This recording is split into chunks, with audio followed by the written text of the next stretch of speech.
Felix sat on a park bench scrolling through his phone. Another Valentine's Day, another evening spent alone. At 27, he had resigned himself to this particular brand of misery, the kind where you pretend not to care, but also obsessively check social media to see which of your friends had somehow locked down relationships. A woman sat beside him. She was about 60, wearing a thick coat with fur lining, her face a mixture of warmth and exhaustion.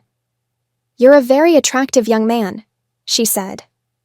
Felix, who had not anticipated being flirted with by an older woman, chuckled nervously. Thanks." "Do you have a girlfriend, a wife?" she asked. "No," she tisked. "A handsome man like you, alone on Valentine's Day? It doesn't seem right." Felix shrugged. He had no real excuse, so he mumbled something about having a busy schedule. She didn't seem convinced, but instead of pressing, she stared at him, her expression shifting from curiosity to something more solemn. "You remind me of Frank," she said. "My son." Felix blinked. "Oh," she sighed. "He died on this day, 15 years ago. Car accident. He and his father were bringing home chocolates for me." A wave of guilt hit Felix, like he had personally steered them into the wreck. "I'm so sorry." She gave a small, sad smile. "Since we're both alone on Valentine's Day, how about we have a little date? Nothing crazy, just dinner." Felix hesitated. It was weird, but it was also kind of sweet. And if he was being honest, the prospect of going home and watching Netflix alone was even sadder. "Sure," he said. "What time?" 7. Don't be late." At 6:55, Felix stood outside her door, clutching a box of assorted chocolates. The good kind, no coconut surprises. The door opened before he even knocked. Come in," she said warmly. Inside, her house was cozy, filled with the smell of something roasting. The walls were lined with pictures. He paused at one, a man, a woman, and a little boy. "You thought Frank was my husband, didn't you?" she said, catching his gaze. Yeah." She sighed, rubbing her hands together. "That was Charles, my husband. Not a great man, but he was Frank's father. They died together." Dinner was surprisingly nice.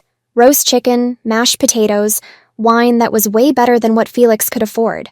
They talked about everything. Books, movies, how Charles had been a terrible husband but an okay father. She had the kind of storytelling presence that made Felix feel like he'd known her forever. After dinner, they moved to the living room. More wine, more laughter. Eventually, Felix realized he was tipsy. "I should probably head out." She looked at him, concerned. "You had too much to drink. Stay the night." Felix considered it. It was weird, but he was exhausted. "All right. Couch?" "The couch," she confirmed with a smile. The next morning, he woke up groggy. The air smelled like coffee. As he sat up, she entered the room, holding something. A diaper.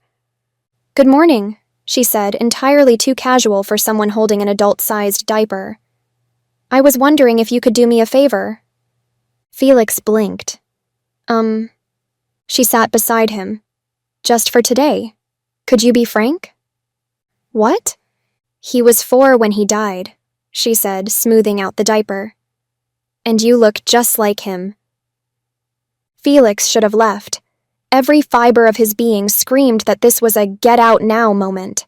But there was something in the way she looked at him. Something deeply, profoundly lonely. Against all logic, he found himself nodding. "Okay," he heard himself say. The rest of the day blurred into something out of a fever dream. She dressed him in soft, too small clothes. She made him sit in a high chair and fed him pancakes, cutting them into tiny bites. She tied a bib around his neck and wiped his face after every bite. They played board games, watched cartoons, even took a nap. Her on the couch, him in a makeshift crib of pillows. By mid-morning, she changed him for the first time. She laid him down on a soft blanket in the living room, humming a lullaby as she untaped the diaper. Felix stared at the ceiling, feeling like an actor in an absurd play. She wiped him gently, powdered him, and taped a fresh diaper snugly around his waist. All better, she cooed, patting his stomach. He didn't respond. By mid-afternoon, she took him outside to the backyard where a small swing set stood. Frankie loved the swings, she murmured, lifting him onto one. Felix, feeling absurd, let her push him gently back and forth. The wind was cold against his face, the sky a dull gray. He closed his eyes, feeling the weight of it all. How strange, how sad, how heavy.